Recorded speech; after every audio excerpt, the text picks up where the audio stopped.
اگر کسی دوسرے کی طرف سے حج کر رہا ہے، حج بدل کر رہا ہے، یہ جائز ہے کہ انسان دوسرے کی طرف سے حج کرے، لیکن اس کے لیے شرط ہے کہ پہلے اس نے اپنا حج کر لیا ہو۔ اگر دوسرے کی طرف سے حج کر رہا ہے، پہلے اپنا حج کر لیا ہو۔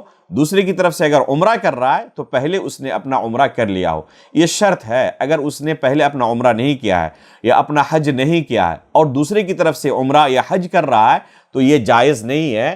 یہ حج یا یہ عمرہ جو دوسرے کی طرف سے اس نے نیت کی تھی اور خود اپنا حج یا عمرہ نہیں کیا تھا، یہ خود اسی کا اپنا حج عمرہ ہوگا۔ دوسرے کی طرف سے جو اس نے نیت کی تھی یہ دوسرے کی طرف سے نہیں ہوگا، اور بعد میں اسے دوسرے کی طرف سے کرنی پڑے گی۔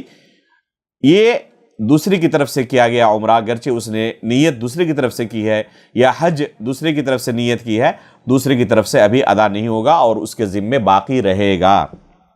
تو اس طرح وہ عمرے کے اندر ابھی داخل ہو جائے گا اگر حج تمتع کر رہا ہے، اور تلبیہ پکارتا رہے گا یہاں تک کہ مکہ مکرمہ پہنچ جائے، خانہ کعبہ پہنچ جائے۔